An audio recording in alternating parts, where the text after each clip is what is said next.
Hey everyone, in this guide, I'll show you how to attach files in Dola AI in 2026, Gaishin step by step, safe, so you can share documents, images, or other resources directly within your chats. First, log into your Dola AI account using your browser or desktop app. Once you're inside, open the chat where you want to attach a file. Make sure it's the correct conversation so your files go to the right place. Next, look for the attachment icon, usually a paperclip or plus symbol foldy, located near the chat input box. Click on it and a file selection window will open.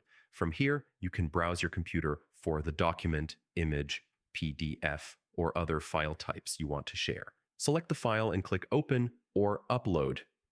You should see a small preview of the file in the chat before sending. Some versions of Dola AI also allow you to add multiple files at once, which is useful for sharing resources quickly.